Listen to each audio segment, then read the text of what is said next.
episode 361 of Cinematary. I'm your host, Zach Dennis, and I'm here with Michael O'Malley, Andrew Swafford, Jessy Alva. In today's episode, we'll be talking about movies that we saw this week in part 1, and in part 2, we will be joined by special guest Jenni Olson to talk about 1931's Mädchen in Uniform. So, I thought we decided it was Mädchen. Mädchen. Is it Mädchen? Nope. Literally, we addressed in the yeah, and we called it the Mädchen. second part. We just kind of go, it's something. We went with Mädchen. I don't know where you were. I was there. Mädchen. Mädchen. Mädchen. Mädchen. Mädchen. That's how I've always said it. Yeah, but that's not how I our know, it's queer wrong. scholar said it. That's right. In part 2. Yeah, I'll learn something. I haven't listened to it yet. Yeah, so stick around for that. But head over to Cinematary. We got reviews up. We got Jessica was on last week talking about Pig. So if you haven't seen Pig, we got that one there. We also people got, are loving the Pig. Reviews of Pig are glowing. People are into Pig. I thought it was pretty good. I wasn't that excited. Andrew with about the hot take. I feel like once every 5 years there's a Nicolas Cage movie that comes out where everyone's like, oh yes, Nicolas Cage is a good actor, and then people are kind of like forget and he becomes like an object of cult fascination again. And this is like, we're now like, 5 years, it's like 10 years out from Joe. What was the movie 5 years ago? Whatever. It's Mandy. Mandy. Yeah, that was probably it. No, Joe. It was he was in a movie called Joe, wasn't he? Yes, he was. It was. We got a bunch of stuff to talk about. We're killing time. Just go read the fucking review, guys. All right. Go read Jessica's review of Pig. Yeah, go read Jessica's review of Pig. All right, so this seems to be coming up on a weekly basis. So I think this is going to be the conclusion for those who are like serial listeners of the Fear Street series. So Andrew. I was like, are we ending the and podcast? whatever the hell that lady's This name is the conclusion of the podcast. This seems to be the conclusion of the podcast. No, so we're going to talk about the last of the 3 Fear Street movies, which, as we've talked about for the last 2 weeks, have been dropping on Netflix 1 week at a time over the course of 3 weeks. I talked about the first installment 2 episodes ago. Jessica talked about the second installment last week. The last one. Jess, you've been watching these with me, and you're a really big fan of them. So do you want to introduce the third one? Sure. So the third, really big. I liked him. The third Fear Street is set in, and I've got a fidget spinner, and Andrew keeps. It's just gonna pick up on the microphone as well. Just only a little. You guys hear a weird little sound. It's my fidget spinner. I have undiagnosed Professional ADD, show possibly. business. Anyway, so the third and final Fear Street movie kicks us off in 1666 in what I think they call it Union in the show, but it's what's going to be future one day Shadyside, I suppose, and or Sunnyvale. I don't know. It doesn't really say where they are, but anyway, and we are getting finally gonna get the story of Sarah Fear, who's like the titular or like the witch character that they're always talking about, and we're gonna getting her story of what this curse is with the hand and all that, and you end up finding out that she's really not even guilty at all. But she is. Wait, should we spoil? Well, it's done now. How much should we say? It's done now. There's something in the second half of this movie. And she's innocent. Once this movie hits the second half point, it took a turn that I really was not expecting, and I hesitate to say anything. I'm just gonna say she's not a nasty evil witch like everybody cracks her. Like at the legend tells that she's just this like evil nasty witch who's put this evil curse on this evil town. Blah blah blah. Like you end up. The twist would be that she actually is, because I feel like that's always the case. Yeah, like, right. I was about to say, what's the last movie with like just like a purely evil witch? They should have just been like, oh no, she sucks. Yeah. The witch. The witch has always got some good reasons. Gretel and Hansel. Right? I think like no villain is ever just like pure evil Shut up, for Andrew. evil's sake. They've always got some kind of motivation. So we end up finding out that she is not actually as evil as the legend says she is. And gosh, it is kind of hard to talk about without spoiling it, because it does have like a pretty big honkin' whopping twist to it. Yeah. But I guess just to talk about the movie for a second, there's a whole lot that I really liked. This is probably my favorite of the 3. There's a lot I really liked about it. I liked just kind of seeing how they did the period of creating this time. Each one of the movies is kind of set in a time period, so I'm sure like a lot of work had to go into building sets and costumes and stuff to really make it feel real. But this one, you know, is certainly the most jarring of the three, since it's set in such a very different time period from our own. They have like a whole village that they've built. Everybody's got very, very unique period appropriate costumes. They all speak differently and have period appropriate, like what would you call it? Speech syntax, I don't know. Yeah. So it's kind of cool to see this franchise shift so starkly in comparison to the other two. That itself was fun, but I also really liked that this, like all the other two, or I guess like the first one, includes a female and female like lesbian romance. I'm always really curious. I always really like to see movies like about queer stories, and it's always interesting to see that in like a period context, to see you know how things would have played out in that kind of time. The answer is bad, because queer people don't have a lot of really great stories to tell when you go back further than like now. We just talked about Matt. It's just like in the second part of this episode, we cover a queer story. Right, That's true. Right. And that actually does kind of have just stole the thunder. Happy, but you know. The context is then the Nazis took over. Yeah, that affected everybody. That wasn't everybody thing. So like that, I really enjoyed getting to see that, and I think I feel like I've seen other discourse talking about that as well. So I thought just like it is a very kind of a creative premise, and I like stories kind of set in that old England like witching era. I feel like we just don't really see a lot of that. Like I loved the witching era. The you know the like it's you know. Is it old England or is it the era of the Salem witch trial? I like that kind of stuff. We just don't have a lot. It's America. It's America. I don't know if we ever get what state these movies are set in. We were about it. I'm sure that R.L. Stein, he set his book series in an actual state, but I don't know what it is. I like to see that done well.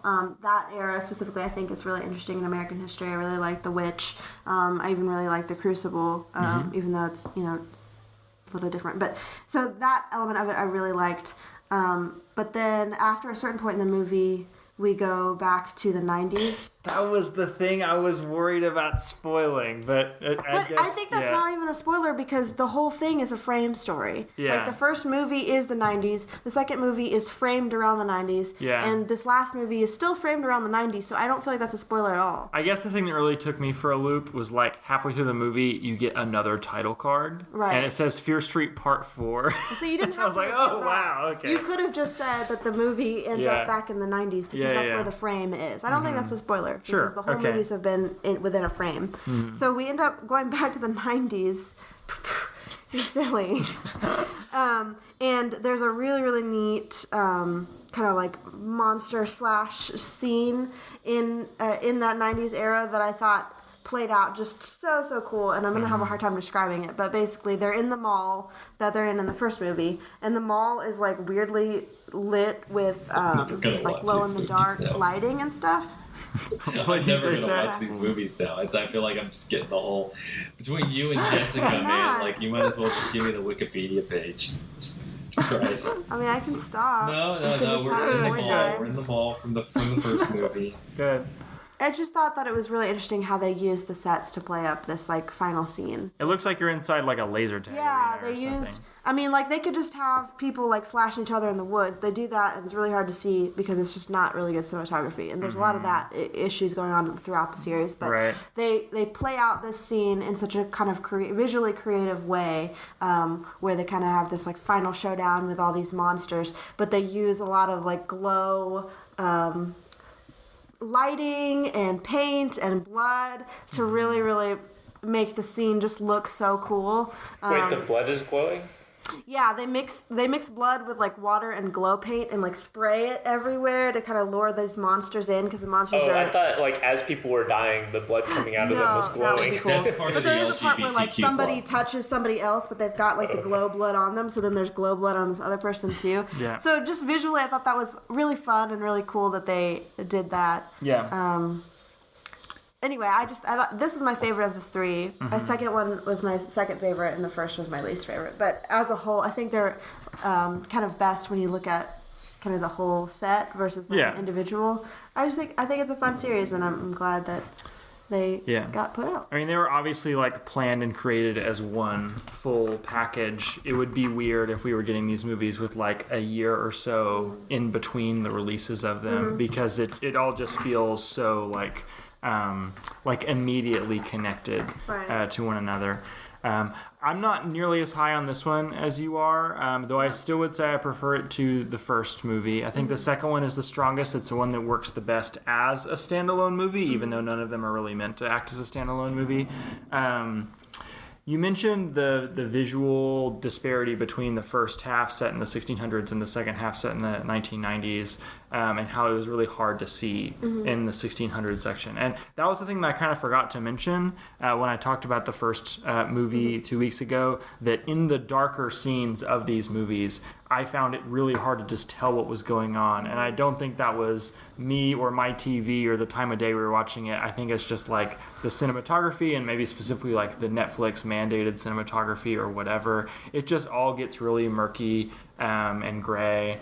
And in the 1600s, when like they're trying to make it look like it's all natural light, that is amplified. And basically for the first half of the movie, you know, it's a coin flip whether or not I can see what's happening on screen. There's a lot of darker darker scenes, for sure. Scenes like kind of running in the woods at night and like in caves and stuff. When you compare it to something like The Witch, which I think they should have had the globe blood. If only they had the globe. But I think The Witch was shot with natural light, if I'm remembering correctly, and you can see everything really well in that. Yeah. Just like they had a better cinematographer, they had better methods of doing it. Yeah, I mean that's also like art cinema versus Netflix. Right.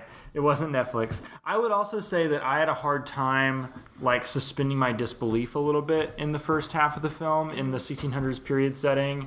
Like I don't think the production design does nearly enough to convince me that I'm there.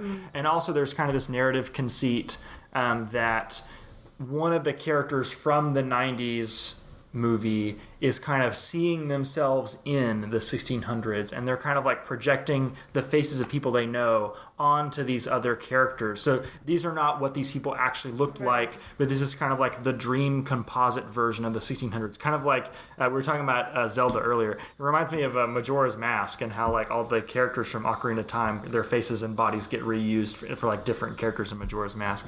And that's cool. It's really interesting, but it added another layer of like me not being able to believe the reality that I was looking at, right? Which maybe that's an interesting effect. I found it maybe hard to like get invested in the stories of these people because they didn't feel like real people to me. Once it pivots back to the 90s and the thing comes full circle, I think it's really, really strong. I was talking when we talked about the first movie, they're like, I wasn't sure if I trusted where the direction the movie was going thematically, like how it was going to deal with all these issues of like cyclic violence and cyclic poverty and things like that. And I think that with the third movie, it absolutely nails it. Like I wasn't expecting it to go quite as hard as it did with like making all of those connections, and it just like totally clicks. It totally works. There's a cool reveal. Very cool reveal. Yeah. So yeah, I mean the Fear Street project is undoubtedly going to be like one of my favorite things I've watched this year. It's not like the most technically proficient movie in the world or movies in the world. It's not, some of the best horror cinema has to offer or anything, but it's really fun and it's really neat. It's really unique. And I really enjoyed watching all three of these movies. Yeah, for sure. So yeah. I really enjoyed hearing very in-depth descriptions of all three of them. So you should watch them. They're good. I don't feel like I have to. What's stopping you? Oh, you should. I don't know if you'd like them. I mean, I really don't know, but it's definitely kind of along the lines of like, it definitely has a Netflix feel to it. Kind of along the lines of something like Stranger Things, or I watched a show recently called Trinkets. It's just got this like teeny Netflix feel of that's really grounded in our current era of television. So your mileage on that kind of varies, I think. I'm just sort of looking at the lights. She's opining. We've got cool lights going on. You can't see them. They stop. Oh, see? Yeah. That's what I'm looking at. I mean, Jessy, I get it, but like, This is an audio medium, people. it's just, it's like the microphone. So describe it like you did the mall scene. That's right. All right. Well, Fear Street 1, 2, and 3, and I guess 4 too. Are on The secret Fear Street 4. are on Netflix. Nobody It's expects like Fear Street 4. is it like a post-credits? Yeah. Yeah, it's like Fear Street 1990, whatever, part 2, and you're like, whoa. Crazy. I didn't expect that all twist. Well, those are on Netflix. Let's kick it over to Hulu. We got a movie that premiered earlier this year on demand and has now made its way to old Hulu. I don't know who's watched this, so I'm just gonna put it on the screen and somebody take off. Ooh, Lewis watched this. Me and Jess and Michael have also all watched this. Barb and Star Go to Vista Del Mar. Do you want to say it in their voice? I don't think I could. So if we have listeners from Nebraska, if we have listeners from Nebraska, just I thought they were imagine. more like Minnesota. Okay. Barb and Star. They're actually from Vista Nebraska. Del Mar. Okay. Well, so this movie stars Kristen Wiig and Annie Mumolo. I recognized her face. I guess she's in Bridesmaids and a bunch of other She stuff. wrote Bridesmaids. She wrote Bridesmaids along with Kristen Wiig, right? Yes. And she and Kristen Wiig wrote this together as well, and it shows like they're having a lot of fun. This clearly is like a passion project of sorts for them.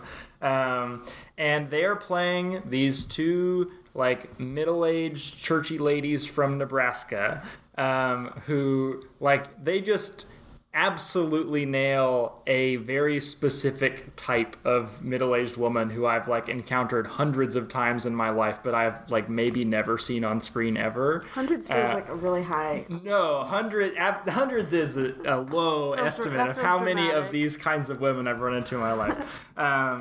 But the story here is that these two women, they work in like a furniture store. They've been friends forever. They work in a furniture They store. quote unquote work in a furniture store. They really just jab to each other in a furniture store. And half of the comedy of this movie is just kind of like watching their endless like yes and back and forth, which sounds. I mean, if I was hearing that, knowing like, Bridesmaids and all these other like Paul Feig movies, I would be a little wary because a lot of those movies, they kind of have a problem of like being overstuffed with improv. There'll be scenes that are written and they have like a plot purpose, but then like you can feel the gears grinding when they switch into improv mode, and you can just tell that every actor or actress was kind of told to like come up with a clever riff on this premise, and they just like go back and forth and back and forth and back and forth. But like that dynamic is kind of the central dynamic in Barb and Star, and most of the time it's really funny. Like it goes to some absurd, like almost surreal places. But anyways, the actual conflict here is they decide they want to go on a vacation together because they live a boring, ordinary life. They get laid off from their job. They go to this crazy talking club where they are they are no longer they feel uncomfortable in the talking club because of them losing their Like jobs. imagine a book club, but instead of reading books together, you just have like pre-written conversation topics that you have to Yeah, stick to. who would get together with friends on a weekly basis to have pre-planned conversations? And you I mean, can't- who would do that? The conversation Pause topics for are a things sec. like Podcast. like soup and Yeah. and like mittens and stuff. They're not even like Wicker, things like that. wicker. That's right. And you're not allowed to stray, and you're not allowed to lie. Right. Anyway, Strange. it's very funny. They go on vacation. They both jointly fall in love with oh gosh, I'm forgetting his name right now. The guy who plays Christian Grey in 50 Shades of Grey. Yeah. Jamie Dornan, who is so freaking good in this movie that like immediately after it was over, we decided to rewatch 50 Shades of Grey. I was like, it would be great to see him actually in a sexy role. Yeah. I just want to see more of this man, but also less. Yeah, he has multiple musical numbers. This movie is really wild, like way more wild than I think a studio comedy has been in a while. Like it is very daring. It takes risks. Not all of those risks pay off. But there is just a general, like, off the wall wacky energy to this movie that had me laughing out loud for like half of the runtime and had me just like not sure what to do with it for the other half of the runtime. I just did a lot of like just having my mouth open, like, oh, they're doing that. Okay. Yeah. Like, there's a lounge singer who every time they go to his character, Richard like, Cheese, who's in this movie. Yeah. And every time they go to his character, like anytime they're in some kind of like scene drinking and they're in a lounge or whatever and he's playing music, it's always about boobs. He's like, boobies! Like playing it like it's a real jazz song or something. And Michael, I know that you're a big fan of this movie. We were talking at one point about like what are the best movies of 2021, and you were in retrospect like, honestly, maybe Barb and Star. So what's your feeling about it now? I think it's super fun and funny, and as time has gone on, I saw this a month or two ago, and as time has gone on, I don't remember the parts that didn't work. So I'm sure they're there, but what I remember most is like just it's just really, really funny, and like it has this like comedy wavelength that I love. That like, I mean, you were mentioning like Bridesmaids and like the kind of Judd Apatow style, and like the one thing I like a lot of those movies, but the one thing that like those movies are doing is that it's trying to be naturalistic and quote unquote realistic, right? Like that's kind of like why the improv is there, is to make it seem like it's just people like shooting the shit, and these are real dudes or real ladies that you can relate to because your friends do that. And like one of the things that those My movies friends are professional improv people. Yeah, exactly. They all go to UC. Your friends. But one of those things those movies don't capture, which I love in movie comedies and TV comedies also, is just this like impulse to go with strange ideas and just commit to them. And this movie does that just all the time. And it feels a lot like the Abrams and Zucker like movies, those sorts of like anything goes sorts of things, like Airplane, where it's just like, you know what, we thought it would be funny if we had this one scene where this there's a talking crab and he bestows wisdom in the voice of Morgan Freeman, and that's it. There's nothing related to anything. Like it's a lot of things like that where it's just like almost like whims, like writer room whims that I think like a lot of the... It's also like so written too. Like there are great little narrative arcs peppered throughout this movie that makes it feel so like well planned, despite how loose it all feels too. It feels a lot like the kind of dominant studio comedy that was ascendant right before Judd Apatow stuff, which is like the Austin Powers and like Zoolander and those sorts of movies that have like a really tight plot in which they throw really goofy characters that they can give kind of like goofy bits to inside of that plot.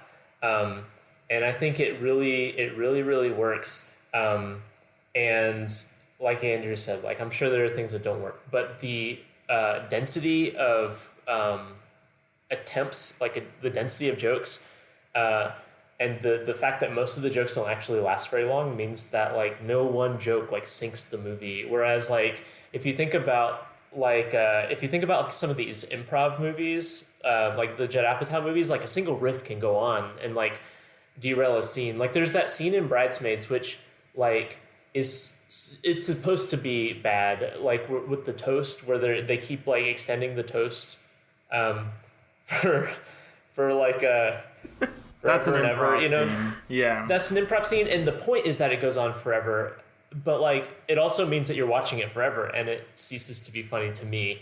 And this movie doesn't have that. I slightly disagree. I think the part of this movie they commit really hard to that doesn't ever really work is Kristen Wiig's second role, where she's playing the like spy villain antagonist character. I don't think those scenes work at all, really. No, I like those. I like Jamie Dornan's connection to her, because Jamie Dornan is playing like this henchman who has fallen in love with the villainess that he's working for, as she doesn't love him and he's like desperate for her, and is really funny. But like I don't think that character on her own is funny essentially ever. I disagree. She has one of my favorite lines in the movie, which is she's instructing her henchman to drive a submarine, and she's like, and make sure you don't drive straight. Make sure you go left and right really, in small. Very good, yes. Like, if you're just listening to the podcast, you can't see, but imagine like how characters drive things in movies where they're constantly moving the wheel. Yes. And she basically like verbally instructs the character to do that, and it is like honestly probably the hardest I laughed in that movie. I thought the dynamic between Barb and Star is so funny. Yeah. Just how much they are very in tune with each other's wavelengths and like nobody else. I love the scene where they're flying out to Vista Del Mar and talking about Trish. Yes, and they like they're just talking about whatever on their plane. They're the like loud talkers that you just wish could just get the hint that you need to talk just a little bit quieter. We encountered these people today at lunch, like people who just talked a little too loud, and it's like, this person's sitting right next to you, man. You could just bring it down about 5 decibels here. But they just go on and on, and eventually think about like an imaginary person named Trish, who is... They're talking about what their favorite name is. Yes. Like, Kristen Wiig, I think, reveals that her favorite name is Trish, and the other one's like, oh yeah, that's my favorite name too. And they start like imagining these hypothetical Trish. Like, here's what the Trish in my head is like. They're kind of forming this headcanon of this character named Trish. They create this like perfect imaginary person named Trish and just assume all of her values and all the things she does and her tragic like death in life and stuff like that. And it's just like Michael was saying with the toast scene from Bridesmaids, where the joke is that it keeps going on forever, but the difference is this joke is actually funny. And it goes on and on forever, but it's so funny just to see, like, they start talking about it for about 5 minutes on the plane, and people around them are like, oh wow, these people can really go on it, and they talk about it the entire plane ride, and it just like there's several cuts to people on the plane just gradually going like, oh fucking and it somebody, has please the kill me, let best this plane payoff crash. of any joke in the Yes. movie, but I will not spoil that. They like, even as they get off the plane and they're riding an escalator, they're both continuing to think about Trish and like crying because they're finally writing the end of the Trish story, like how she dies, and they're like sobbing, and people around them are like, what the fuck is going on? It's just very good. I mean, It's a good movie. That part of it is very It's fun. good. I don't know It's what super I breezy. think of it. Zach, I thought of you specifically. I think that you will enjoy this movie a lot. You should watch it. It's a movie that feels out of time. Like it's the sort of movie that like doesn't feel like is in tune with any sort of like trends or anything, you know. At I all. said So in my it's Letterboxd review, delightful. it is a new type of guy. It's I don't know that I liked it as much as Andrew and Michael did. For me, it's very much this was pretty dumb, but I did like it. That's what I give a 2.5 star movie. It's like, this is pretty fucking stupid, but it's good too. It's fun. Jesse's like talking it up the whole time. Then 2.5. Yeah, 2.5 stars. It was a piece of shit, but man, I enjoyed You guys myself. did all the talking. You guys did all the talking. I talked about the things I specifically did think were very fun about it, though. Alright, well, So- Barb and Star Go to Vista Del Mar. Barb and Star. It's a piece of shit, according to Jessy, but it is on Hulu. It's gooby. It's Gooby. Gooby. It's gooby. That's It's a word, you also gotta learn, people. I'm sure a streaming service where you can probably find it. There's Movie, there's Tubi, there's There's Gooby. Gooby. You know? The Here until Thursday, new people. Three Stooges. What else is on Gooby, Jeff? These are I those, don't know. I'm one of those improv, friends that you're talking about. I'm just making stuff up off the cuff. I feel like I'm in a Judd Apatow movie. This is cut from Wrapped Up or Trying to whatever. be like Seth Rogen, like ha ha ha ha ha ha ha Right. ha ha. Yeah, all right. Zach, Wow. are you going to give us a little just Uncanny. the tip teaser of Space Jam? Gotta be a better way to say that. Speaking of movies that are outside it's of Speaking outside of trends. speaking of movies that really speak to how I feel, let's talk about the Empty Man on HBO. So good. Okay, well, we watched this week too. We've been catching up on new releases, but I feel like I've been talking a lot. Michael, do you want to introduce Yeah, The let Empty Michael do Man? that. This is another of your favorites of the year, I believe. Sure, I have Or I guess loved it was this last movie. year, technically. Well, the release of this is really complicated because this movie was filmed in 2017, but then was basically in not even development hell. It was done, but because of the Fox Disney merger, it was in limbo for a long, long time, until it finally was released. When was it actually released? Last year. So in the middle of the pandemic, it had a very limited theatrical run, and then like I think most people didn't catch up with it until like its home video release, which was I think this spring. It is a horror movie. Well, I want to interject and say I'm pretty sure that the people catching up with it on home video and it kind of getting this cult following can trace its roots back to Cinematery's Nadine Smith. I think that she tweeted about The Empty Man so much that a lot of like more influential people started watching and tweeting about The Empty Man, and now it's a big deal. She's patient zero? She's patient zero for The Empty Man. Oh my gosh. Yeah. That's incredible. Well, to bring things back full circle. She'll correct me if I'm wrong. Yeah. Yeah. Well, I think we can, as a podcast, collectively just own that for now. No, I didn't start a trend. I'm just a person. So at any rate, this is a horror movie, like a thriller horror movie that is really difficult to explain the plot of because the plot is wild. It kind of starts in one place. In fact, there's a whole prologue. This is a really long movie. This is like 2.5 hours or something. 2 hours and 17 minutes. And the movie begins with like a prologue that essentially establishes this concept of this like basically I don't, it's like a person gets cursed and they're in Tibet or something. Oh, sorry, Bhutan. They get cursed, and so there's like this curse, and like the plot of the prologue has nothing to do with the rest of the movie. It is just like thematically and atmospherically setting up the real movie. And so in this prologue, you see this person get cursed and essentially like become like cease to be conscious, and not like that they're dead, but like Curse their is personality. A weird word for it. It's like they lose their own free will or something. Yeah, like their identity goes away, like their sense of self disappears until they just become like a hollow. They're making the movie makes a lot of parallels to Buddhism. Like the character who loses their consciousness does so while kind of sitting in the like meditation pose, and we also see some monks pass by while they're like on their way up the mountain.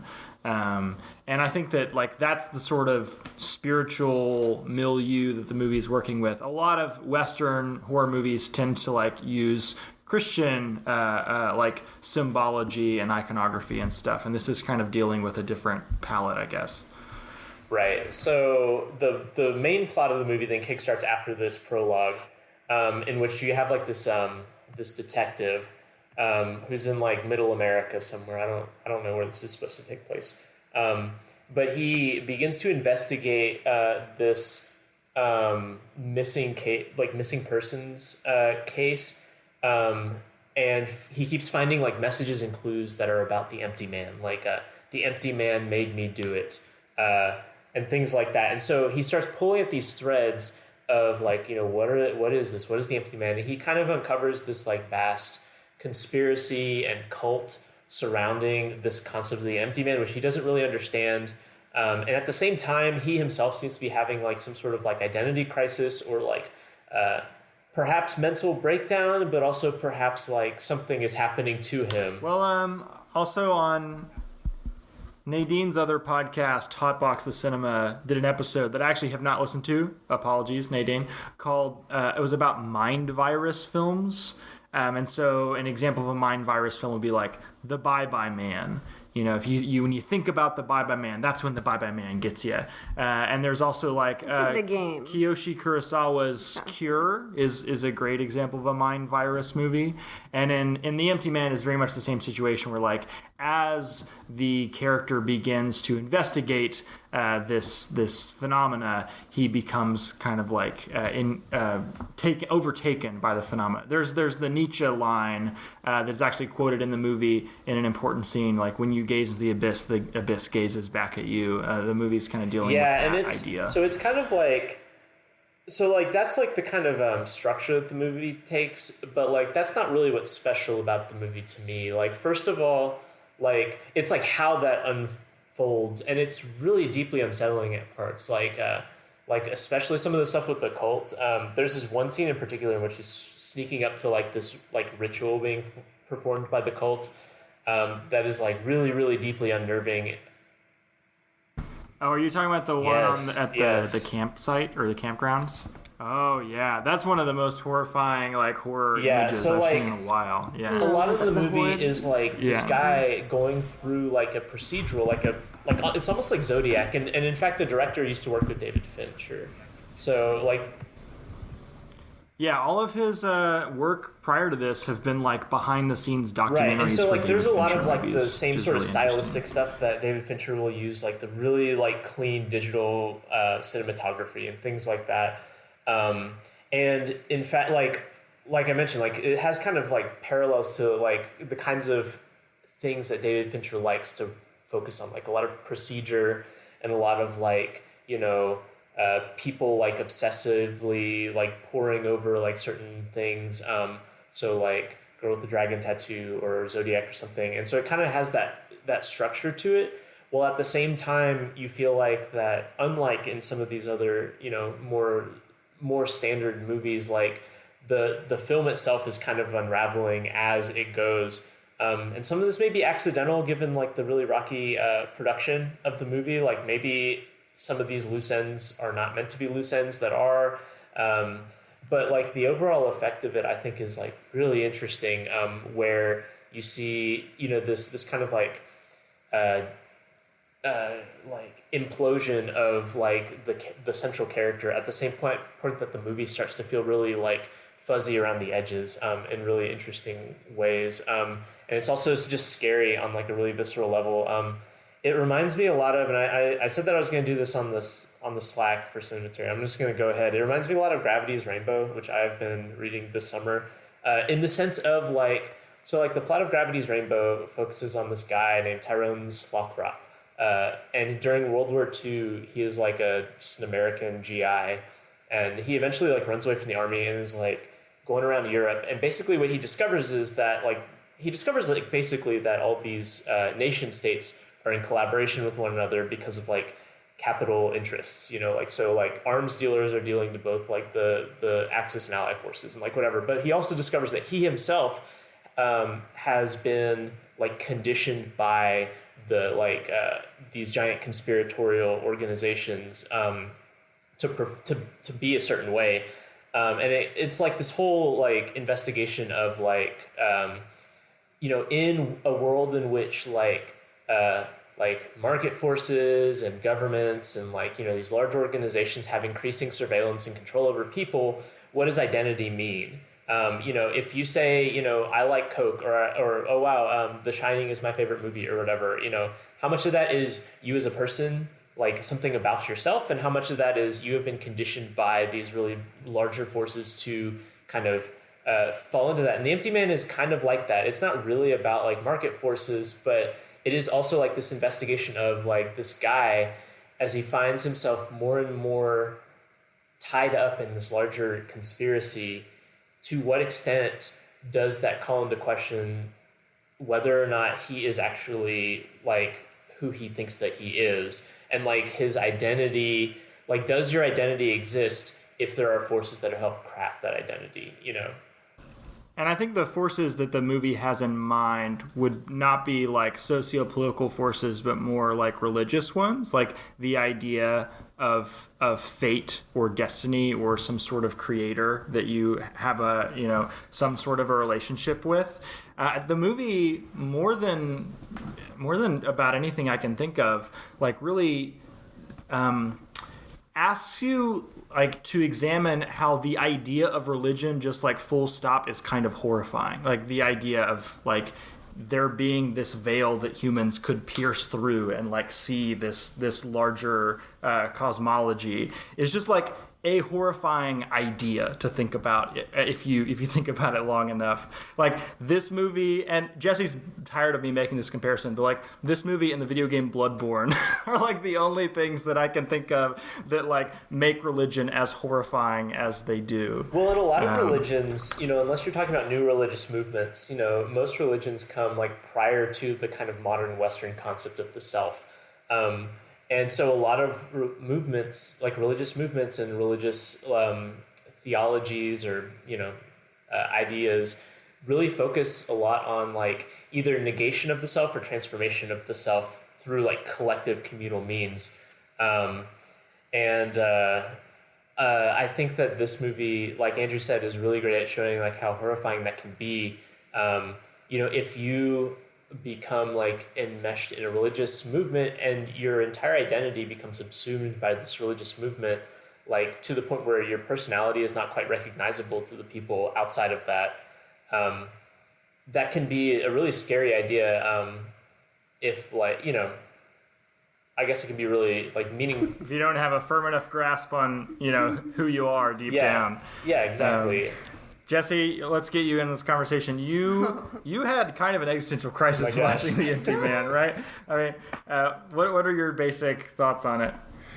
Gosh, well, there's a lot that I really liked. There's a lot that I found really effective about the movie. I really liked the first sequence of it a lot, and I was kind of sad that we just sort of got it. What are you laughing at, the Zach? first part. I just liked it. I just liked it. I just thought it was Michael neat. talked about the prologue. It's a good prologue. I just thought it was neat. No, I thought it was very Marge effective. Simpson. I just think they're neat. Start. I just think it's Gee, neat. little prologue. I thought it was a good start. I liked. I really liked the way that they kind of set up this guy. Accidentally stumbles into this evil monk cave. I don't know. And so there's like a lot of mystery shrouded in it, like what's going on, what have we tapped into, and then his little like weird little. Oh yeah, there's like this ASMR right. scare thing that they do. He does a lot of like that little muttering, and it just like something about it just makes you feel like, I don't know, you got like an eel climbing up your body or something, like makes you feel like squeezed out and yucky. I tried to show Jessie some ASMR stuff unrelated to The Empty Man, and she couldn't find any way into it because she was just thinking about The Empty Man the whole time. Was I? I don't think that was the reason I wasn't into it, but we can talk about that off camera. Anyway, so there's, I don't know, the first bit of it I think was just so effectively like spooky, and then I just feel like it dropped a little bit for me. I liked both of what they were doing. The cult thing that was going on was really creepy and feeling like increasingly helpless and trapped. It reminded me a lot of Eyes Wide Shut. Oh, yeah. Eyes Wide Shut. I can see that. This, like, as he continues to hunt for answers, he's getting met with strange results and violence and getting roped into something that he really didn't mean to get roped into. But, and then the urban legend bits of it was also interesting. I just didn't feel like they did a good job really connecting the two at all. Like, on the one hand, it's this religion, and the other hand, like, if you're not the right kind of believer or whatever, it's going to make you kill yourself or something. And we also weren't quite sure, like, how the rules of the movie worked. It seemed like the rules that the prologue was operating on, the rules that the, what was the phrase you used? The urban legend section of the movie was operating on, and the rules that the occult part was working on. All the Empty Man kind of functions differently in all three of those parts of the movie, but according to Nadine, the director is like really detail oriented about stuff like that, and so there probably is a logic to it that I just haven't quite cracked There probably yet. is, but also like if you think about like, I mean, if you're pushing the like religious ideas of it, like those are three different like contexts in which there's a religious figure, right? And so like, it's pretty frequent that like in, a given umbrella of a religion, like a figure can act differently or mean different things depending on like who is using that imagery or that idea. And I can see that kind of in a more real world framework, but I guess in a very short, in a contained story in a contained platform like a movie, I don't really see that working as well, at least for me, right? Yeah, like I said, like there's a lot of like loose definitely get ends what you're that I'm not sure are meant to be loose ends. There's a lot. It's hard for me. I guess it's been like a week or two now since we watched it. There's a lot for me that worked really well. Just interesting ways of setting up using the sound, like when the guy goes in the cave and you hear this like gurgling horror music. I thought that was just so effectively used. But then there's a lot that just sort of I didn't really understand, and I couldn't tell if it was just me being dumb or the movie. I don't know. Part of me thinks that if there was nothing you didn't understand, then like a cosmic horror movie like this maybe wouldn't be functioning properly, right? There has to be some element of the unknown or the unknowable at work in a story like that. But I definitely I also feel like the desire to like have it make just a little more sense than it does at times. But I mean, I think it's interesting. Maybe I would be interested in revisiting it again at some point. But it is definitely one of the more interesting movies of the past year, and I think that even just talking about it has the it's hard not to make it sound more ordinary than it actually is. Like, this is a deeply weird movie, and a pretty fucked up movie too. Yeah, it's one of those movies. I guess I would compare it a little bit to The Glitch in the Matrix that we watched a few months ago. That if you really sit and tap into that headspace for too long, you're gonna get into a bad place. Yes, this is what I was alluding to earlier.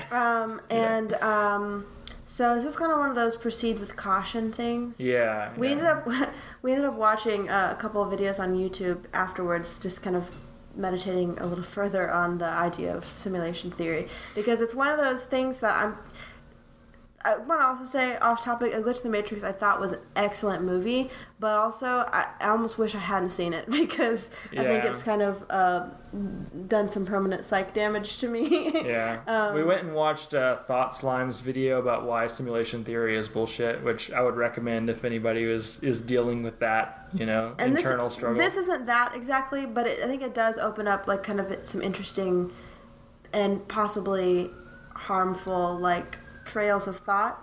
It's the spiritual version of the scientific stuff that simulation theory is working with. So with movies like this, and we're like definitely with movies like Glitch in the Matrix, and you proceed with caution.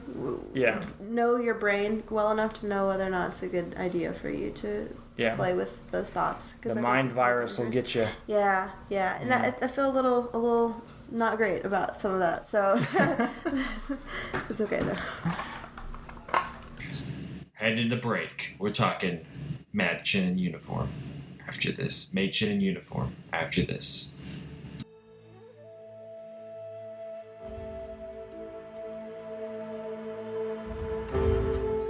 Hello, Cinematary. This is Zach, your host, and I'm going to use this midpoint in this week's episode to let you know a little bit about what's happening on both the website and the podcast. So first off, I know for a very long time we asked you not to give us any money. Well, things have changed. We want that money. I'm just kidding. We just want like $5 a month for the rest of your life. But we're doing a Patreon, and I promise this is all in good fun. Patreon.com/cinematary. I'm sure you've heard us mention it at the end of the episode. We are doing this in order to pay for our writing that is happening on the website. We have a wonderful breadth of writers who are all giving a lot of time and effort to come up with reviews and share their thoughts on the website, and so we wanted to just give back to them in that way. And so that is why we created our Patreon page. So again, for $5 a month, you can get exclusive content from the staff. Right now we have our hit series Film Theory and Chill, which takes a piece of film theory each month and then deconstructs it in a way that makes it a little bit more accessible. And then we end that episode usually with just us rambling about whatever is on our mind at that period of time. It's for some people, I guess.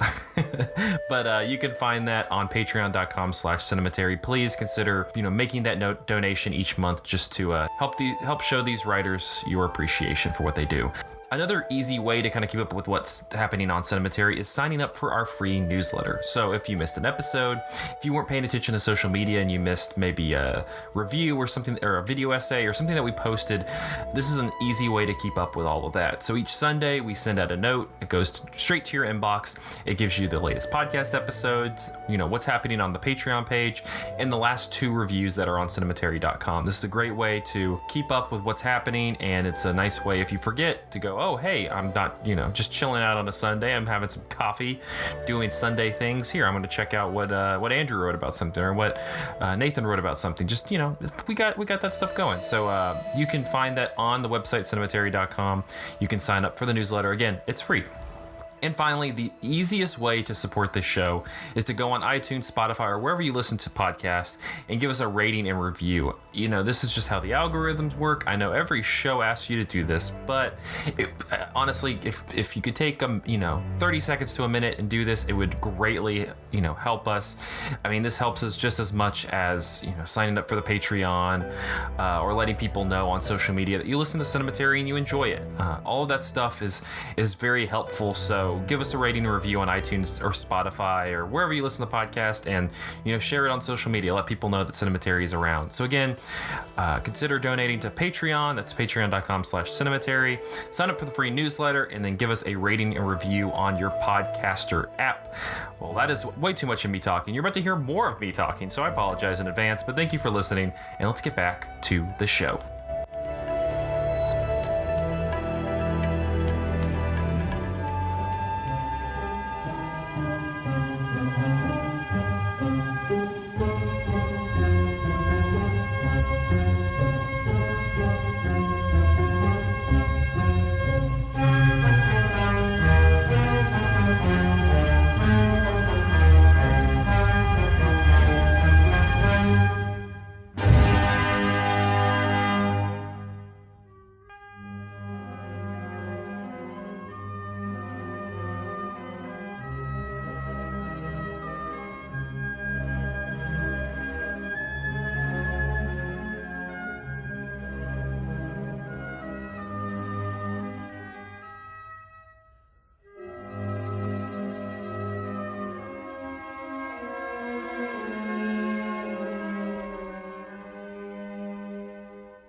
And we are back with part 2 of episode 361 of Cinematary. In this part, we will be continuing our Young Critics Watch Old Movie series with 1931's Mädchen in Uniform. And joining us to talk about the film is Jenni Olson. Jenni, thank you so much for joining the podcast. Hi, thanks for having me. Before we dig into the movie, I know for those who are familiar with the film, you've probably seen Jenni. She did the audio commentary for the Kino Lorber copy, which is on the Criterion channel. But just I wanted to give you an opportunity to give a little bit of your background and just kind of what you do. Yeah, great. Well, I do a lot of things. I'm a filmmaker, actually, but I'm here with my LGBT film historian and archivist hat on today, and which I've been doing for 30 plus years. I love the idea that this is young critics. Was that what you said? Like, that's me. And I'm a film critic, a film historian, film archivist. I was really so thrilled to get to do the audio commentary for the Kino Lorber restored Blu-ray, which is on Criterion Channel and other places. And So on that note, that's kind of a good place to jump off on, because you kind of opened the commentary with this. So you've had kind of a little, a long history with this film as being one that not only just historical significance, but also it was one of the first films that you actually curated. I'm kind of curious, you mentioned that you had not seen the movie before you you had like curated it. I mean, so what was, when you saw it for the first time, did it kind of hold up? Because I know it just has this like kind of, it has this background as being this very important, you know, queer movie. And so I was wondering for you, like, did it hold up that first time, and what was your first impression? Yeah, I curated it in 1987. I was at the University of Minnesota, and was getting my BA and started a gay film series on campus. And it was the very first film that I programmed. And this was, of course, well, I guess VHS existed at the time, but it was not out on VHS yet. And where did you even access it? What's that? Where did you even access it? Well, back in the day, it was because you couldn't pirate stuff. You couldn't like find a crappy rip on YouTube. Then, like, how did you find this classic stuff? Yeah, YouTube was far from even being a concept. Well, no, it was. I mean, it was a 16 millimeter print through the like educational film distribution company. But the thing about it was, I mean, you could, pre-screen things if you like were like, oh, send me the 16 millimeter print to look at, and then I'll program it. But I had read about the film in Vito Russo's book, The Celluloid Closet, The History of Homosexuality on Film. And I knew that, I knew I wanted to see it, and I figured that other people would want to see it as well, which was kind of the origins of this gay film series. And it was amazing to see, although, interestingly at the time, the prints were terrible, the condition, which is one of the reasons that this new restoration is so amazing to see. Yeah. Because also there's a complicated censorship history. When it came out in the U.S. in the 30s, and Vito writes about this in his book, that there were a lot of cuts that were made by the Hayes office, and so the prints that had been in circulation, were also cut, and not only that, like you had these like. Clearly it was sort of patched together from like different prints, and anyway, it looked terrible, but but of course it was exciting to see. Yeah. Well, when you showed it, because you mentioned the censorship, we can kind of get into that a little bit later, but you have like the as you mentioned, the US cut, but then you also have the German cut. I can't remember, the Nazis, did they cut it down again from what it originally was? There are like layers and layers and layers. I mean, it originally came out, in 1931, and then it was, as the Nazis rose to power, that it was completely pulled out of distribution. I think it's just so crazy that it wasn't lost. Thinking about when it came out and where it came out, that it didn't get completely destroyed and has survived all this time. It's true. There's actually, I just have to say, I have to give you a quote since you referenced that. So one of the last things that I say in the audio commentary is a quote from B. Ruby Rich, who Ruby's scholarship on this film was so significant in the 80s, and really kind of re-elevated it as a significant film. And she wrote this great thing where she said, like reflecting back particularly on the vibrant lesbian culture that this arose out of in Weimar Berlin, and she said, Mädchen emerges not as an anomaly but as a survivor. And that it is incredible to watch it and realize that there was this thriving culture, and that it wasn't an anomaly. Anyway, but yeah, we're so fortunate to have it. Yeah.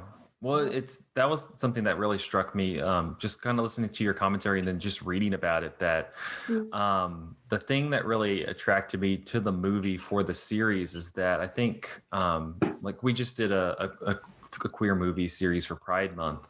And I think probably, and Jesse, correct me if I'm wrong, I think the oldest movie was, I think maybe like 96, 94 maybe. Was that The Birdcage? Yeah, so it's, and you can go much farther. I've seen the documentary version of The Celluloid Closet, and there you have that far-reaching history. But I think especially with really this interest in LGBT films now, there's almost this people maybe forget or don't think that you can go into the silent era and that there would be movies that have pretty explicitly, have explicit lesbian content, like a movie like this. And it's because there was that vibrant community in Berlin. And so it was interesting to hear you kind of talk about how that was a reason why this type of story could be told. Yeah.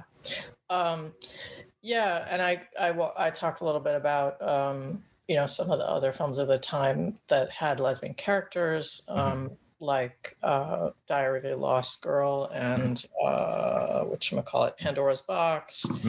And then, of course, like Sternberg's Morocco. And then earlier stuff, what's considered to be the first gay film or gay feature film is different from the others from 1919.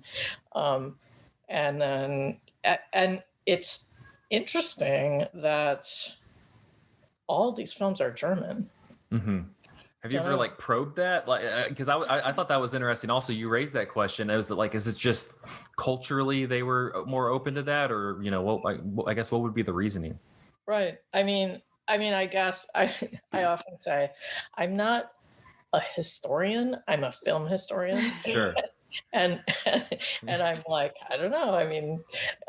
But I do whatever, a bit about, in terms of LGBT history in general, that, and I talk about this a little bit in the commentary, that, as we were alluding to, that queer culture at the time was so vibrant in that era, and that Magnus Hirschfeld in particular was a really important figure in that creating of culture and community, and anyway, specifically in Berlin at the time. Yeah. Yeah. Was there you mentioned a number of different kind of other titles that were also dealing with this, with similar subject matter? I mean, were there filmmakers who were, because of that community there, actively making LGBT movies, or was it just you had stories kind of like Mädchen where it just kind of came out as just kind of an anomaly, was it kind of active? I can't think of other examples per se in terms of what you're exactly asking, and obviously, or maybe not obviously, but the community and how folks thought of themselves and what that all looked like, was not a whatever mirror of our contemporary ideas of what it means to be LGBT, an individual or part of the culture, or but I think I do have a little bit more of a sense of the theater scene in Berlin, and one of the things that I talk about a lot, and that is one of my favorite things about Mädchen, is seeing Erika Mann, who was very active in the theater, who was an out lesbian, who was Thomas Mann's daughter, and just so amazing, and it's so amazing to see her, and it's exciting every time she's on screen. She plays one of the teachers, and it was just this really amazing cultural figure as an out lesbian. Yeah. Did you mention in the film, I can't remember if it was her or another actress, where you had said something about just halfway through the film, she just disappeared and they put somebody else in? Was it Erika Mann? Yes, correct. She was sacked. We don't know why, but I don't know, maybe she was too sassy with, I don't know, but she was sacked. And so in the last scene, I guess they must have shot it sequentially. So the last scene that character is in, as the camera comes and pans across all the teachers, it's like, it's a totally different actress who's playing that character. It would be so easy to not notice that necessarily, because I feel like they don't focus too much on many of the individual teachers other than the main teacher. So I figured kind of digging into the movie a little bit. One way I kind of wanted to kind of jump in is it was interesting to hear you talk about like the, going back to the whole reception of the movie. And you were talking about the actress who played Manuela, how she was, receiving love letters and people really responded to like the kiss scene. In terms of like the reception of how people kind of read the movie, what was that kind of initial response with just, I guess, the movie in general, but clearly this main actress is kind of that central figure of the film. Right. So the lead actresses, I spent so much time trying to learn how to pronounce their names correctly, and I'm always like, I think probably I'm still not doing it right, but Herta Thiele and Dorothea Vick. Dorothea was the teacher and Herta Thiele was the student, Manuela. So let me just back up for a second. So in the 80s, Carola Graman and I can't remember her partner's name, did an interview with Herta Thiele, who was at that point, fairly older. And they asked her a bunch of questions about, the reception of the film and what it was like. And I did, so I leaned on that a lot for the research for the audio commentary. And so in that interview, Herta Thiele talks about having gotten, all these letters from fans and what this incredible response to the film at the time. And now I forgot your actual question. No, that's kind of what that's kind of what it was, that they it seemed like they really responded to her performance. And it's interesting the way that the Leontine Sagan, the director, how that's kind of shot, because I think I read somewhere they referenced that it kind of is similar to kind of like how Dreyer has, like in Passion of Joan of Arc, like they have like the kind of close up, the very soft close up shots of her. There is kind of like this kind of almost naive eroticism, because since she's supposed to be, a 14-year-old in the movie. And I guess, was that kind of one of the reasons why, just kind of the way that she shot, the way that she's presented, one of the reasons why they responded to it? Or were they kind of tapping into it, the kind of themes that the movie was also presenting? Well, again, to return to talking about this, amazing reality of the culture at the time, that there really was this, lesbian community, that people were aware of it as a lesbian film.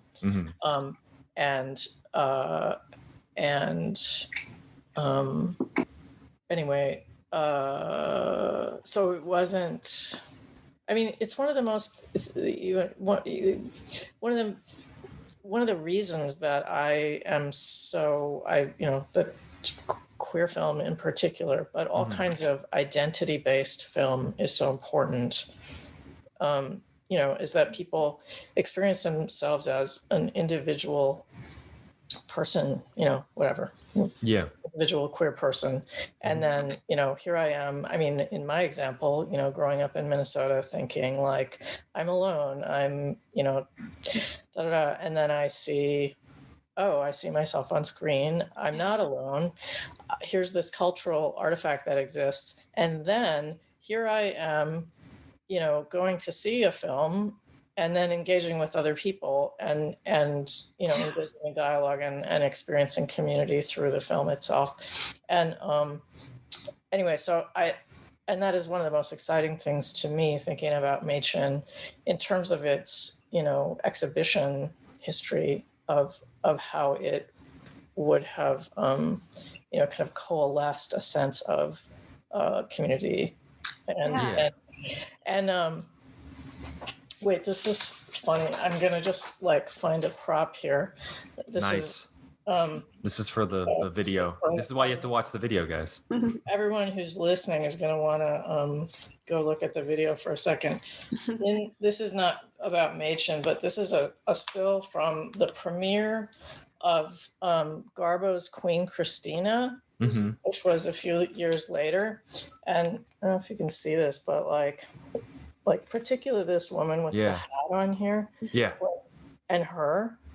Yeah. I mean, this is the Hollywood premiere of Garbo's Queen Christina, and I'm like, these are dykes. These are totally dykes who were like, oh my God, Queen Christina, Greta Garbo, totally kisses. It's like this total coded lesbian. Yeah. And you have this sense of and also from the coverage at the time. I have a bunch of research on Queen Christina and the coverage at the time, but also Mädchen in some of the reviews. It's I want to say it's the Bosley Crowther New York review where he references, he references, I mean, he doesn't say the lesbians, but he's I want to say he says something like the well of loneliness. He makes these coded references to the existence of a lesbian community. And you have the sense of wow, there was word of mouth, there was folks coming out. And anyway.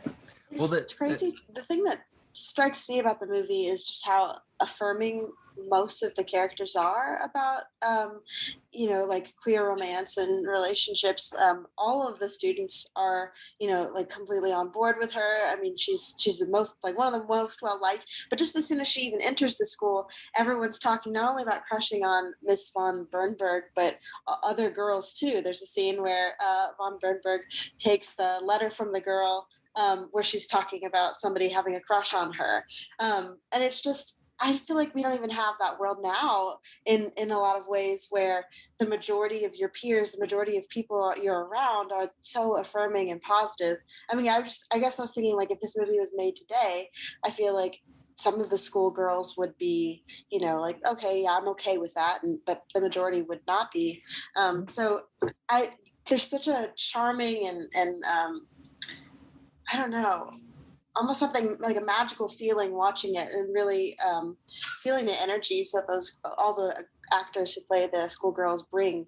I love that about it. Yeah.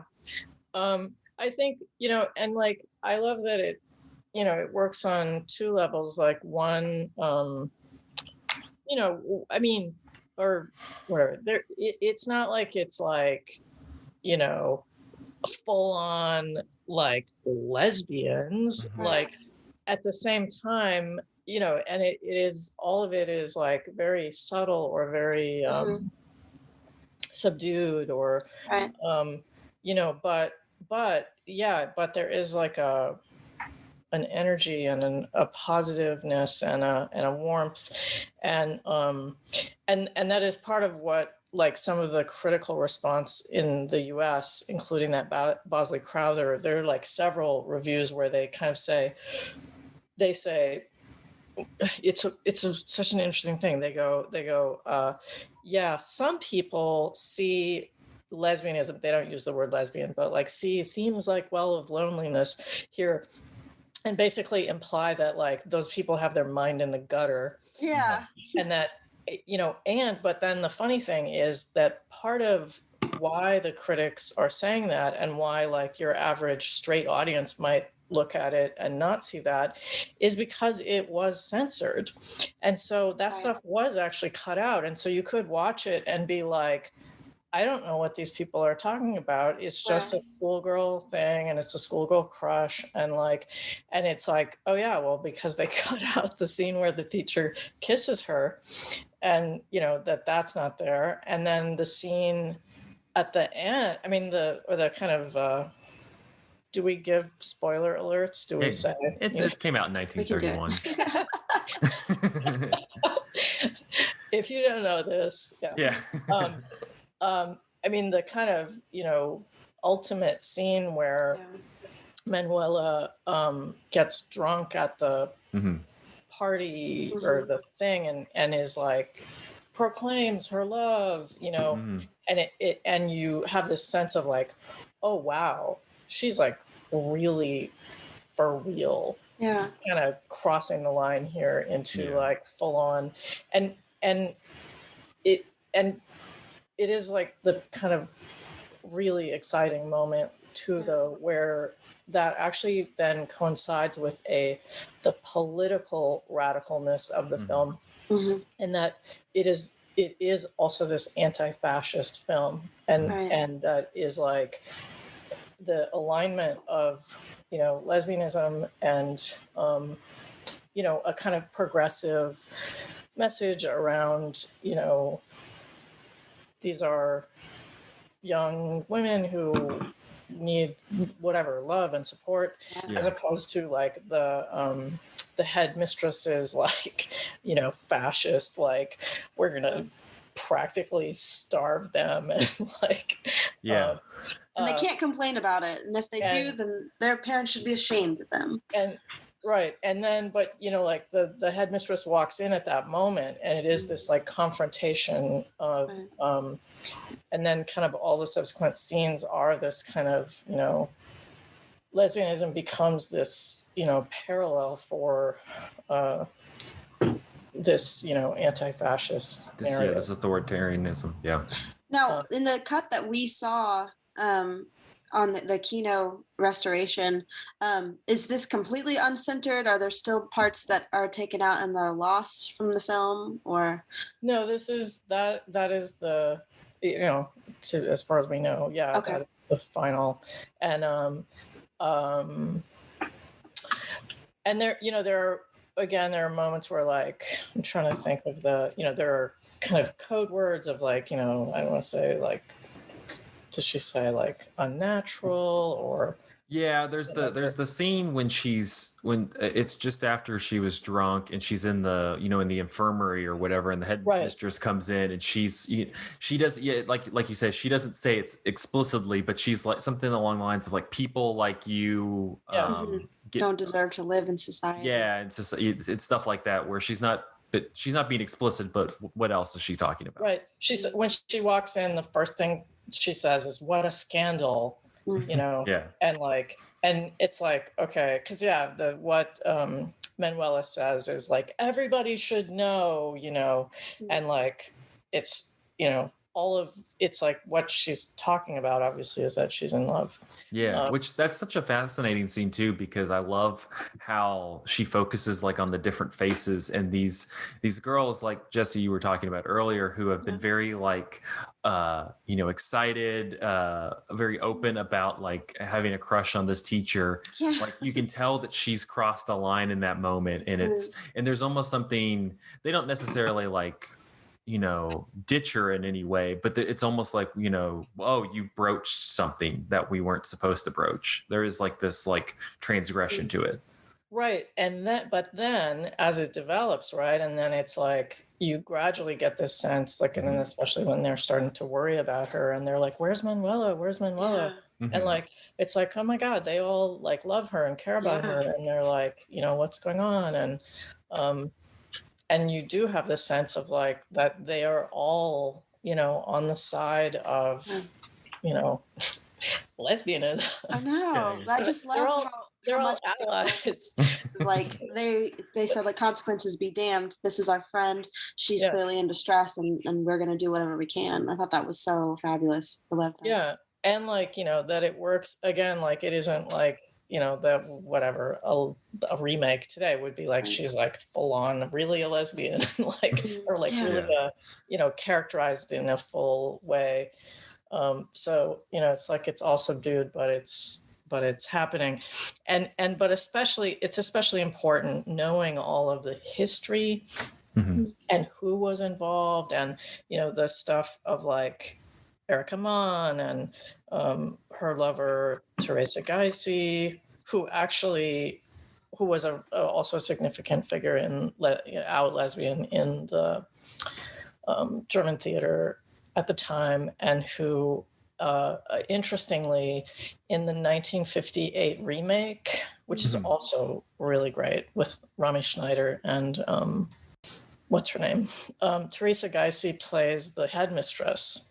Oh yeah. And which is like kind of mind-blowing because she's like this out lesbian playing this homophobic whatever authoritarian the headmistress. I wanted to. I think. Oh, go ahead.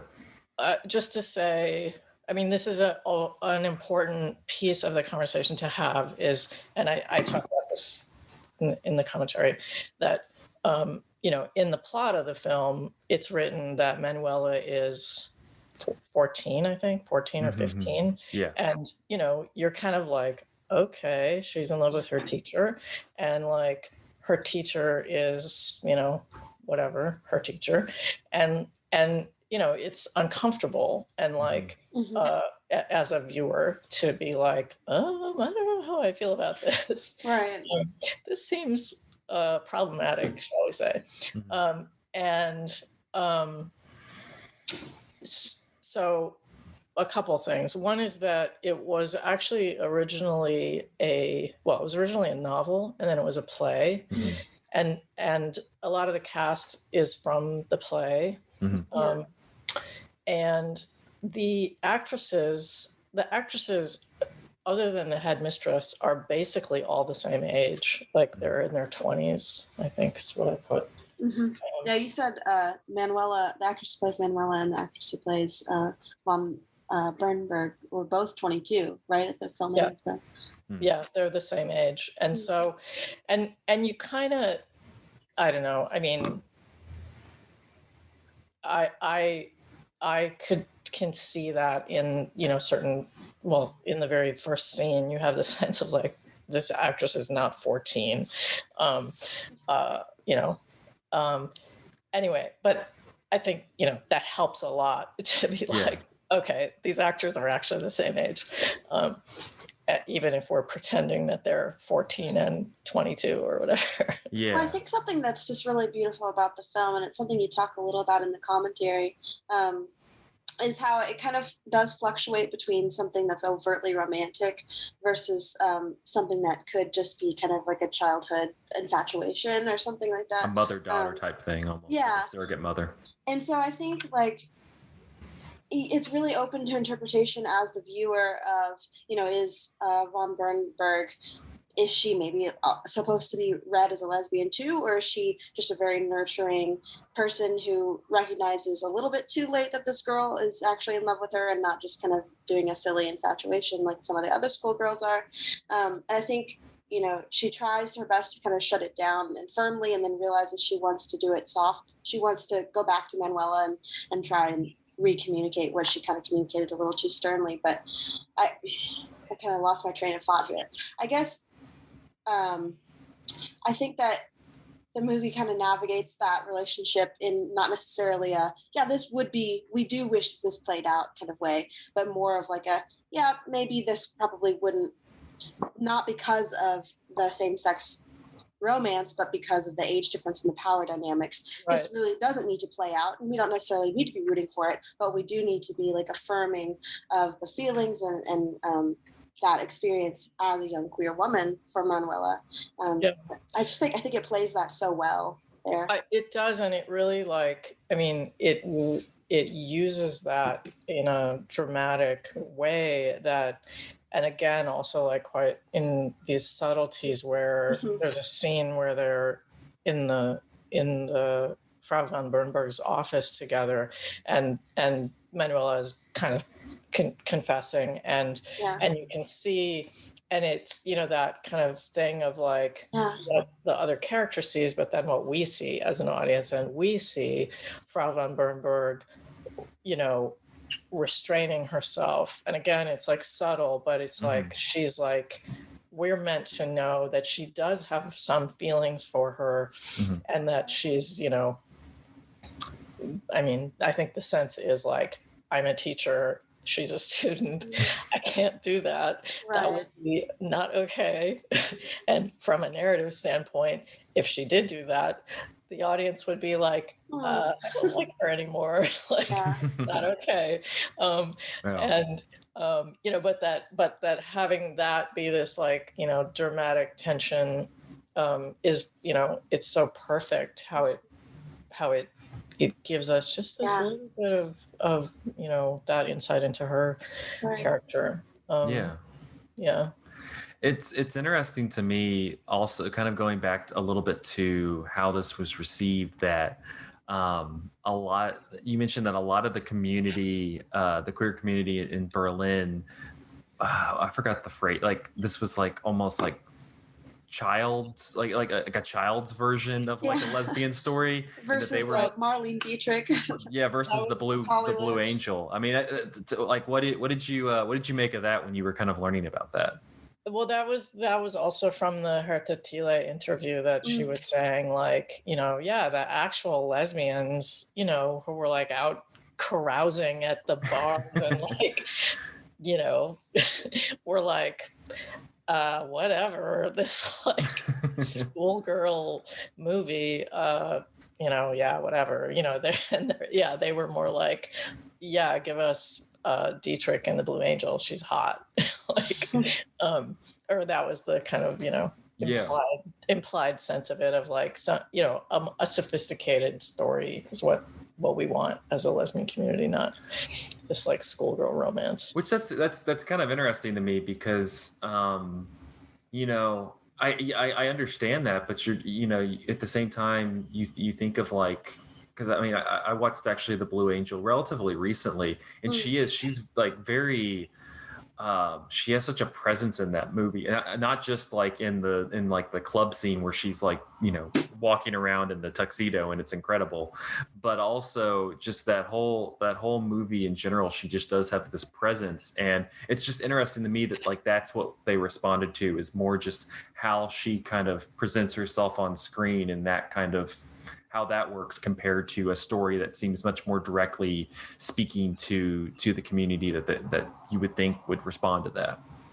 I mean, I guess I imagine to some degree that Herta Thiele was also overstating that a little bit. Sure. I mean, I would imagine that they would have been pretty happy to be like, oh, that's, you know, actual, love between women on screen kind of thing. But at the same time, you know, Martina, she's pretty great in the Blue Angel. I can't fault them there if they're going to go with that. The club scene is amazing. Yeah. My watch list. Yeah, no, it's that. Just, I mean, just that scene in general is great. I'm curious. So I also read B. Ruby Rich's the 1981 review that she did, and you also mentioned that the Herta Thiele interview happened in the 80s. Was there kind of a revival and interest of the movie like in the 80s? I guess what kind of jumpstart that writing and re-examining of it, and you know, what kind of brought it back up into the consciousness? I mean, my sense is that it was, you know, revived as a film by a woman director, as a feminist film, and, you know, just the research, Ruby's research, and Carola and Heidi Schluckman is the other woman who did the interview with Herta Thiele. And I just found the quote of what the headmistress says to Manuela, which is someone like you should be cursed. People like you are banned from society. And like, you know, pretty clear. Yeah. Anyway, yeah. Yeah, there's not too, you don't have to do too much reading between the lines there. Yeah.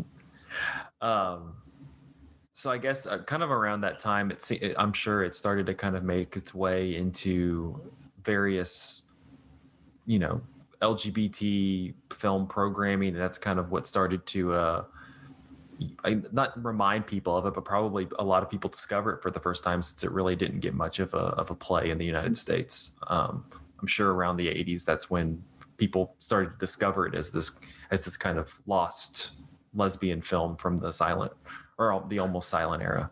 Yeah, it played at a lot of, it's the gay film festivals that were around at that time. It played multiple times. There were so few films at the time.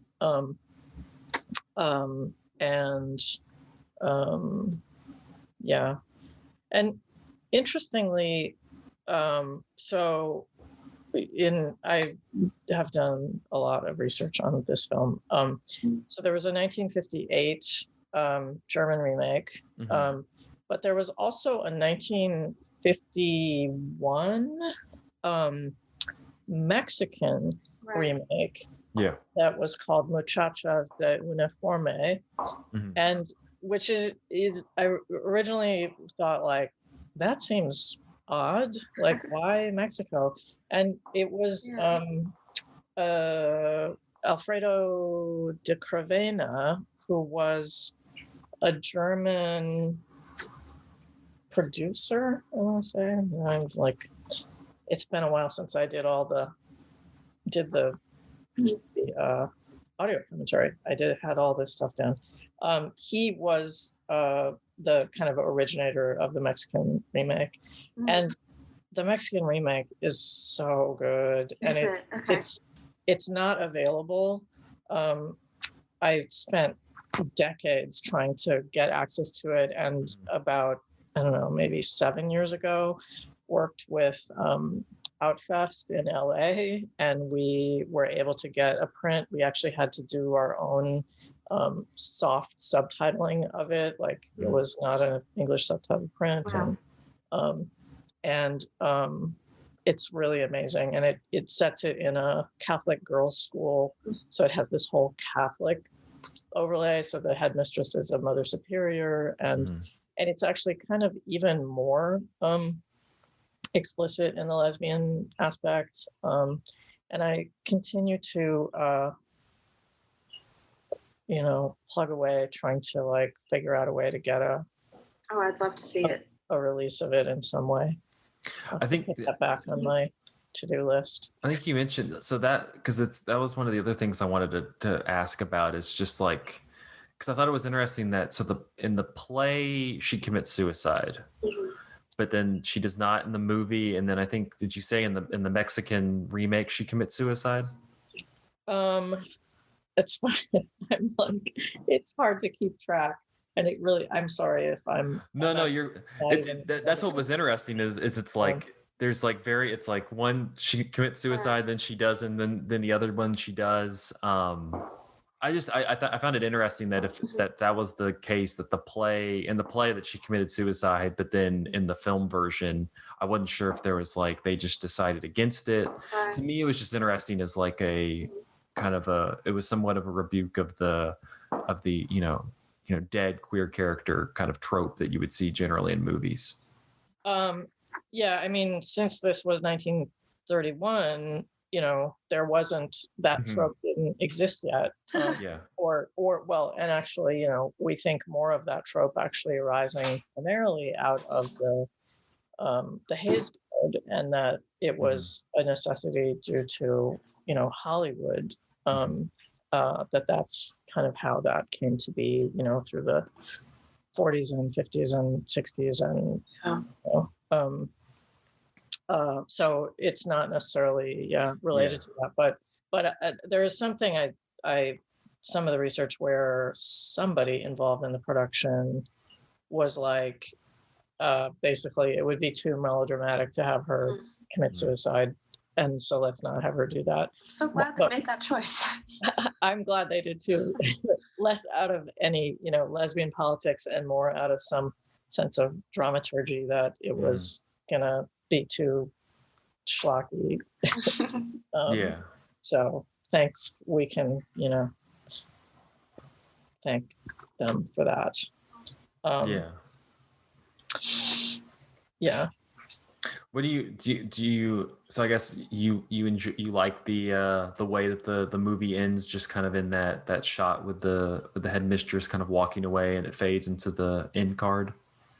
I love it that the conclusion, the sense that you have is, her classmates have come to her rescue, Mhm. and Frau von Bernberg have come to her rescue, and that, the headmistress actually, I think, sees the error of her ways, like sees like, oh my God, what I have wrought is like this, student just almost killed themselves. Yeah. Mhm. And I mean, so you actually have this like glimmer of sympathy for her, that she sees what has been Mhm.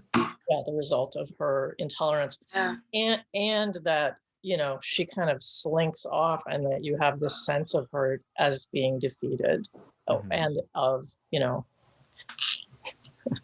authoritarianism and fascism being defeated, which of course was wishful thinking. I mean, it's so intense that this was made in 1931, and like a minute later, like a little more than a year later, Yeah. Hitler rises to power, and and then a lot of folks have to flee. And I mean, there are a lot of them, the folks involved in the production were Jewish. Some of them were queer. And then there's like really interesting stuff, like one of the cinematographers goes on to shoot Triumph of the Will. What was it? One of the producer, the guy who, or what's his? Oh shoot, Carl Froelich, who is a very prominent, Nazi figure. Is it, like to me, that's just the irony of like this very prominent Nazi figure working in this lesbian drama. it's just kind of, there's a lot there. Yeah. Yeah, but so it does have this quality though of really foreshadowing, what's about to happen, and it's quite chilling in that respect, to like watch it in that framework. That scene's so great too, because like there's just no sound, it's quiet, it's silent, and they like go and help her, and then it just goes silent, and you just have the headmistress kind of walking. It is very ominous and spooky. She recedes into the darkness, and I have to say, I mean, I recorded the audio commentary last year in some moment where it felt very the sense of what was going on in the world, Sure. particularly in relation to our former president. Mm-hmm. And just this sense of how bad things can be. Yeah. And how we, what we don't know what's going to happen. And I mean, actually, it's kind of weird to think of, obviously, not knowing that January 6th was going to happen. But anyway, and I, it's just such a powerful film for our time. Yeah. As well, for that reason, politically. No, it's interesting. I was thinking a little bit about that because, it's good that you don't have, even though it's a little bit prior to the trope one, you don't have like her dying, because that would just kind of, enter into that realm. But also, and it's not necessarily the movie's job to do this, but I kind of felt the same way while watching her kind of recede into the darkness. It's like, oh, the fascism is going into the darkness. And you're like, I mean, no, it's not. I mean, it's bright and shiny and all over the place still. And so like, there's something like, it's almost a little like cold comfort. Like, it's good to see that. And I like the ending of the movie, but it's also cold comfort, because I'm just like, yeah, but you almost needed to push the fascism off the stairs, because then it's going to come back. Right. So It's true. And I mean, I think what I guess maybe I'm just the eternal optimist, or, what I,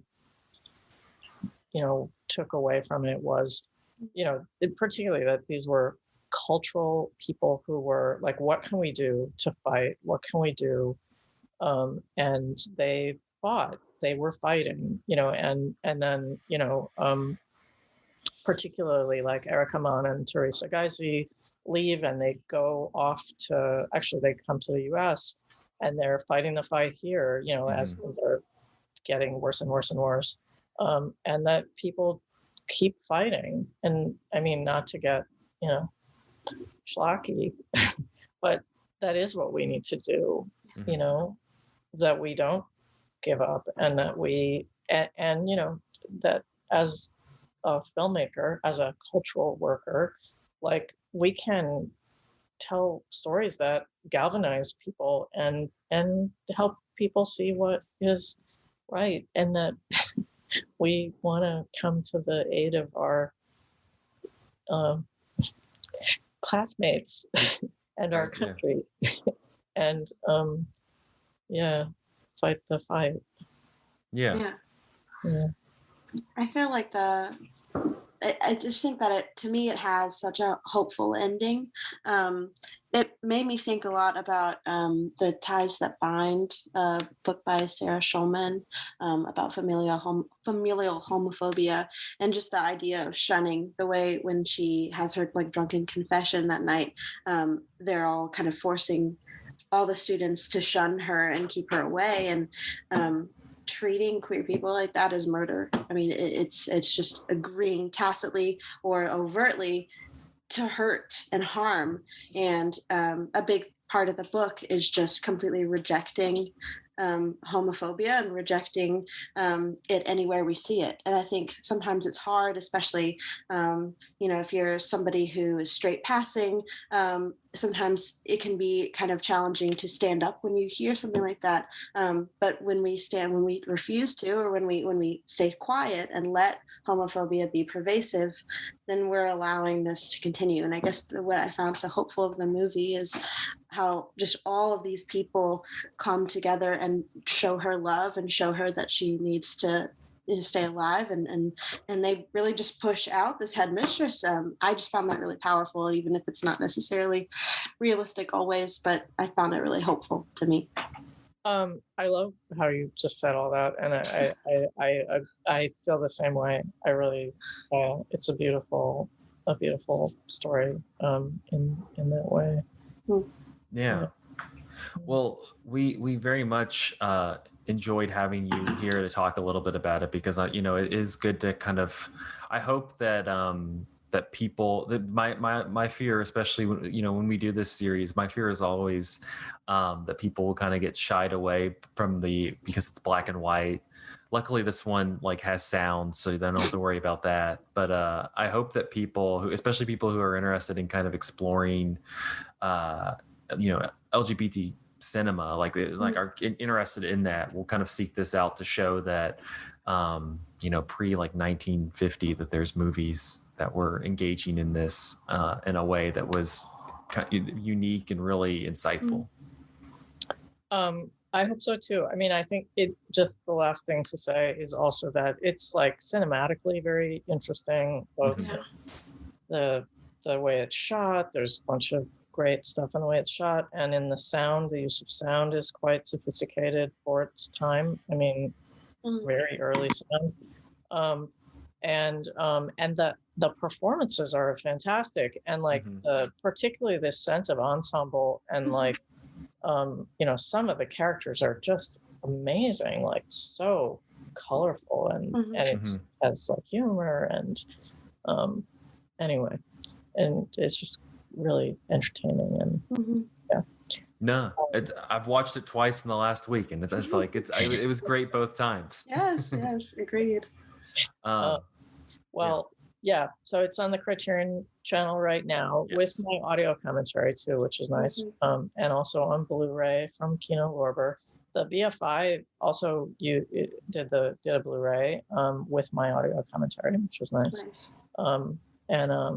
anyway, I'm sure it's various other places as well. But It is. Yeah, but seek those out because those are pretty. Those were pretty, because I think on Kino, for those who maybe don't have Criterion Channel, I think you can watch it through Kino's website. Like they have, that's right. They have it there. So yes, yeah. Awesome. Cool. Well, thank you for having me. Oh, we so enjoyed talking with you. And that will wrap up this episode of Cinematary. You can find us on Facebook at facebook.com/Cinematary, on Twitter at @Cinematary, and on Instagram at @Cinematary, and on Letterboxd at letterboxd.com/Cinematary, where we post all the movies that we talked about in this episode. Head over to our Patreon at patreon.com/Cinematary if you would like to watch us record live. And another big thanks to Jenni Olson for joining the episode. Next week, we will be continuing our Young Critics Watch Old Movie series with one of my favorites on the list, 1945's Brief Encounter. So catch up with us then. See you next week.